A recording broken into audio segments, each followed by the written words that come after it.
देखिए, जब बदलते मौसम के अंदर हमेशा हम देखते हैं कि काफ़ी सारी जो सीज़नल बीमारियाँ वो काफ़ी सारी बढ़ जाती है। जैसा हम बात करते हैं सर्दी, खाँसी, जुकाम ये सब आम तौर पे देखी जाती है। इसके अलावा जो वायरल है वो काफ़ी बढ़ जाता है। इसके अलावा जो वायरल वेक्टर डिज़ीज़ मतलब जो मच्छर के काटने से बीमारियाँ हैं वो भी जैसे बारिश का मौसम खत्म होता है उसके बाद वो बीमारियाँ भी काफ़ी होती है जिसके अंदर डेंगू, चिकनगुनिया।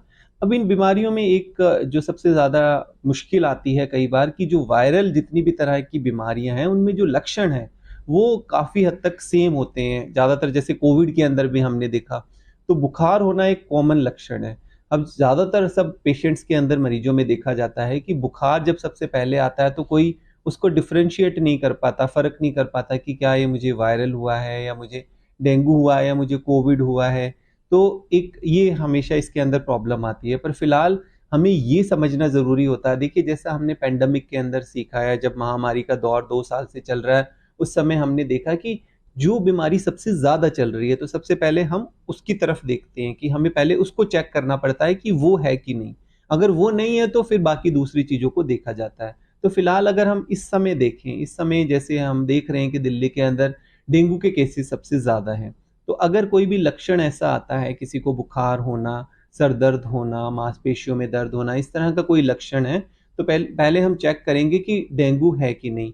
क्योंकि डेंगू के अंदर बेसिकली क्या है सबसे ज़्यादा प्रॉब्लम कि हमें इसको राइट टाइम पे डायग्नोज करना और राइट टाइम पे ट्रीटमेंट करना बहुत ज़रूरी है। ज़्यादातर अधिक मरीजों के अंदर देखते हैं कि उनको लगता है शुरू में कि मुझे ये वायरल हुआ है या मौसम में बदलाव हुआ है, इसकी वजह से मुझे बुखार हुआ और वो 1 हफ्ते के बाद जब आते हैं उस समय उनको काफ़ी प्रॉब्लम होना शुरू हो जाता है, प्लेटलेट काफ़ी ज़्यादा गिरे हुए होते हैं। तो इस वजह से ज़रूरी है कि हम बिल्कुल अपने लक्षणों को ठीक तरीके से पहचानें। अब इसमें डेंगू के लिए ख़ास तौर पे हम बता दें जिस तरह के क्या लक्षण होते हैं, अगर ऐसे लक्षण हैं आपको, तो तुरंत आप अपने डॉक्टर से संपर्क करके अपनी जाँच करा सकते हैं।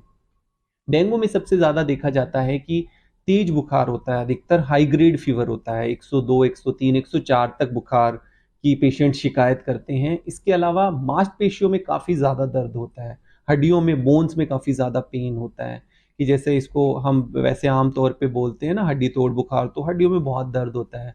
सर दर्द काफ़ी तेज़ी से इसके अंदर होता है और आँख के पिछले हिस्से के अंदर इसके अंदर दर्द होता है। तो ऐसे वाले जो कॉमन सिम्पटम है आपको क्योंकि सीज़नल में कई बार क्या होता है सर्दी, खाँसी, जुकाम, वो इसमें आमतौर पे कम देखा गया है। इसमें इस तरह के जो मैंने आपको बताए ये लक्षण अधिकतर ज़्यादा घबराने वाली बात आपको नहीं है, बिल्कुल भी एंग्ज़ायटी में होने की ज़रूरत नहीं है। अगर आपको डेंगू है तो उसके अंदर आपको कोई इसके लिए स्पेसिफ़िक ऐसा कोई ट्रीटमेंट नहीं है। डॉक्टर आपको बताएँगे, पैरासिटामॉल वग़ैरह लेके आपको रेस्ट करना होता है और सबसे ज़्यादा महत्वपूर्ण इसमें जो ध्यान रखने वाली बात है कि शरीर के अंदर पानी की कमी नहीं होनी चाहिए। तो इसके लिए आप रेगुलर मात्रा के अंदर अपना पानी लिक्विड इंटेक ठीक से रखिए जिसमें आप जितने भी फ्रेश फ्रूट हैं उनके जूस ले सकते हैं, नारियल पानी ले सकते हैं, आप लस्सी का उपयोग कर सकते हैं, आप इसके अलावा नींबू पानी का उपयोग कर सकते हैं, ओआरएस आप ले सकते हैं। तो पानी की मात्रा आपको शरीर के अंदर ठीक रखनी है, इस चीज़ का आप विशेष तौर पर ध्यान रखें और क्या नहीं करना है, जैसे पेन किलर वगैरह का इसके अंदर इस्तेमाल नहीं किया जाता है। कोई भी दवा ऐसी ना लें, डॉक्टर से बिना संपर्क करे और बात करे, किसी भी तरह की आपको दवा नहीं लेनी है।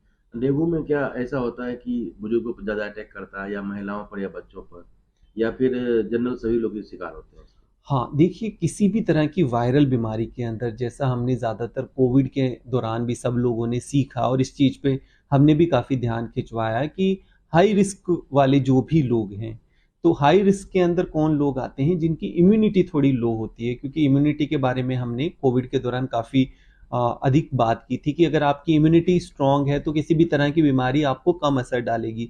पर हमारा शरीर से अंदर से इम्यूनिटी अगर वीक है तो कोई भी छोटी भी बीमारी होगी वो हमें अधिक हमारे लिए घातक हो सकती है।